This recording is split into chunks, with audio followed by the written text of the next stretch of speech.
안녕하세요. 길 가는 교회 신앙기초반 두 번째 편 알쓸 신잡을 시작하겠습니다. 여러분 지난 두 번의 강의에서 세번위와 테라의 영상을 보셨는데 여러분 어떠셨어요? 세번위와 테라가 만난 하나님을 들으시면서 여러분이 만난 하나님에 대해서 생각해 보셨나요? 우리부터 수많은 사람들이 지금까지 하나님을 만나왔는데 문제는 그렇게 각각 만난 하나님이 다 조금씩 다르다는 데에서 조금의 문제를 찾아볼 수 있을 것 같아요. 어떤 사람들은 하나님께서 모든 죄를 다 용서해 주시는 사랑의 하나님이라고 고백하고, 어떤 사람들은 하나님께서 모든 죄를 징벌하시는 공의의 하나님, 정의의 하나님, 심판하시는 무서운 하나님이라고 고백합니다. 그런데 사실 이 두 가지의 측면이 공존하기 어려운 것처럼 보이지만 이 두 가지 측면을 하나님께서 다 가지고 계시기에 우리는 진짜 하나님께서 어떤 분이신가 고민하게 됩니다. 우리뿐만이 아닙니다. 이 세상의 모든 사람들은 주변 환경에 영향을 받고 자신의 경험을 통하여 새로운 무언가를 받아들이고 이해하게 되지요. 우리 모두는 누군가의 영향을 받아 지금의 내가 되었습니다. 우리 신앙도 마찬가지입니다.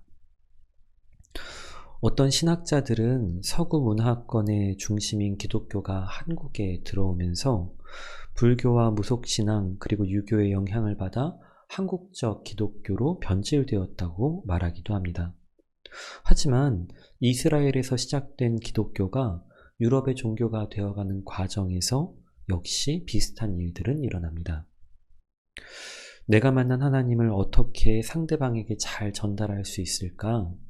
누가복음과 사도행전 그리고 요한복음에는 그 과정의 고민과 노력이 그대로 드러나 있습니다. 그리하여 이스라엘 지역에서 시작되었던 기독교를 이스라엘 사람들은 너무도 당연하게 이해하고 있는 것들을 그 당시 로마 사람들에게 전달하기 위하여 로마 사람들의 사고방식 가운데에서 이해할 수 있는 방식으로 전달하고자 노력하였던 것이 누가복음이고 사도행전이며 또 요한복음입니다. 예수님께서 이 땅에 오시고 그리스도 교회가 이제 유럽으로 전파되던 시기는 로마가 유럽 사회를, 유럽 전역을 지배하고 있었지만 유럽을 지배하고 있었던 건 사실 로마가 아니라 그리스 정신이었습니다. 그리스에서 시작된 철학과 온갖 종류의 문화와 문명이 로마라는 군사력 위에 유럽 전역을 지배하고 있었지요. 그래서 이 그리스 철학을 중심으로 사람들에게 그리스 철학에서 이해하고 있는 하나님에 대한 개념을 어떻게 우리 그리스도 교회의 하나님으로 바꿔서 전달해 줄 수 있을까 끊임없이 노력한 결과물이 요한복음이자 사도행전 그리고 누가복음입니다. 여러분, 요한복음 1장 1절이 어떻게 시작되는지 아세요? 요한복음 1장 1절은 이렇게 시작합니다. 태초에 말씀이 계셨다.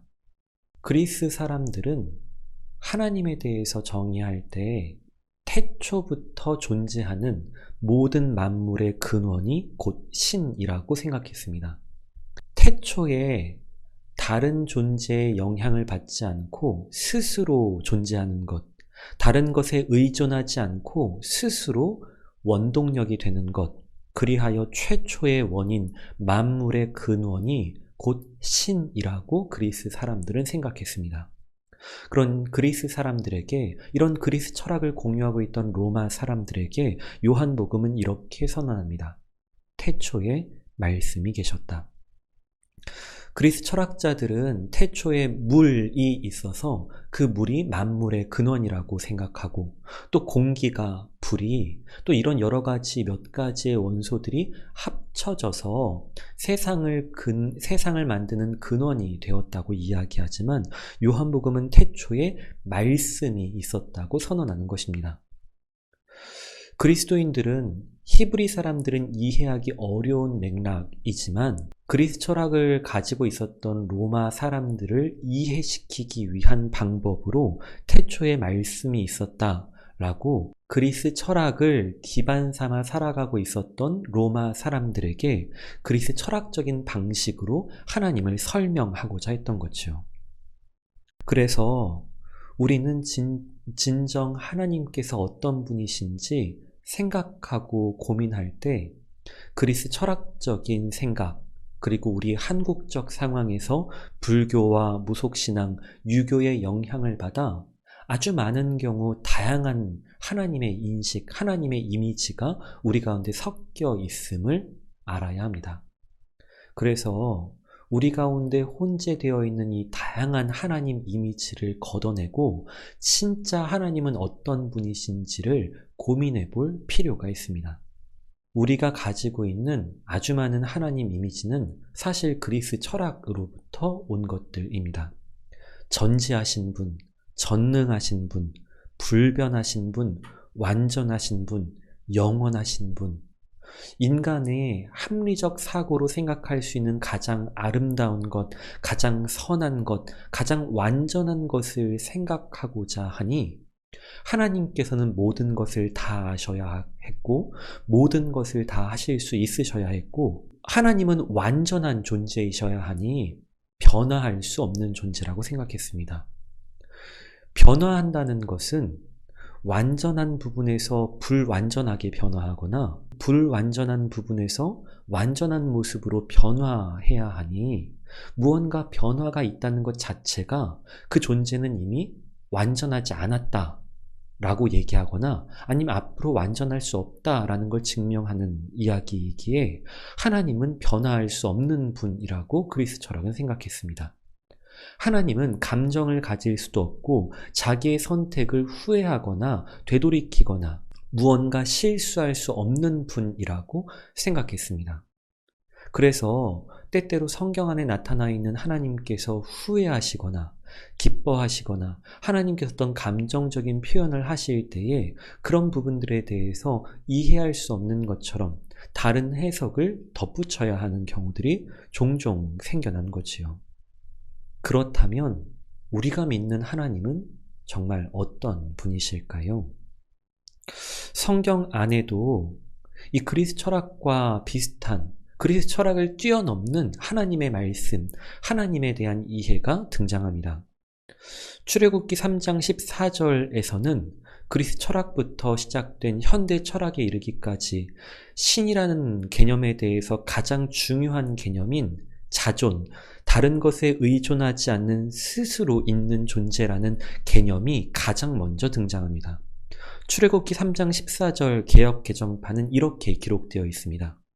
하나님이 모세에게 이르시되 나는 스스로 있는 자이니라.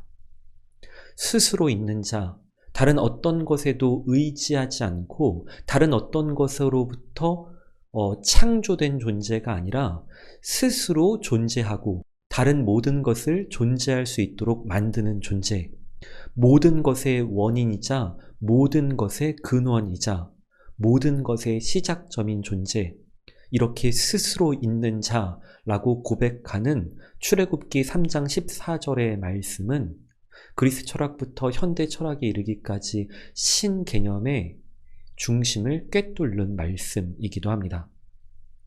요한복음 1장 1절이 그리스 철학을 근거로 살아가던 로마 사람들을 위하여 쓰여진 말씀이라면 출애굽기 3장 14절에서 하나님께서 선언하신 나는 스스로 있는 자다 라는 말씀은 이 모든 인간의 이해를 뛰어넘는 하나님의 선언이기도 합니다. 우리는 이렇게 하나님께서 어떤 분이신지 고민해 갑니다. 그런데 저는 하나님에 대해 공부하면 공부할수록 사실 하나님께서 어떤 분이신지 잘 모르겠습니다. 그러나 저의 고백은 우리 기독교 신앙의 고백이기도 합니다. 우리는 우리의 이성을 통해 합리적 사고로 추론해낼 수 있는 존재나 과학이나 철학이 이야기하는 존재가 아니라 성경이 말하는 하나님을 우리가 이해할 수 없어도 믿음으로 받아들입니다.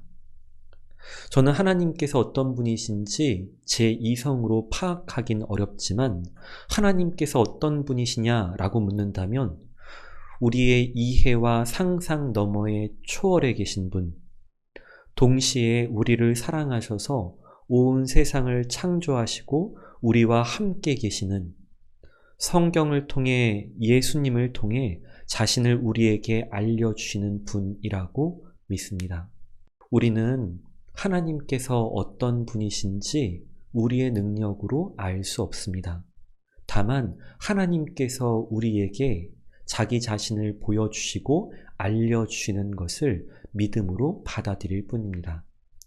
오늘 우리의 이해를 뛰어넘어, 우리의 경험을 뛰어넘어 나의 합리적 사고로 내가 생각할 수 있는 하나님을 믿는 것이 아니라 성경을 통해, 예수님을 통해 자기 자신을 우리에게 알려주시는 하나님 아버지를 믿음으로 받아들이고 만날 수 있게 되기를 간절히 바랍니다.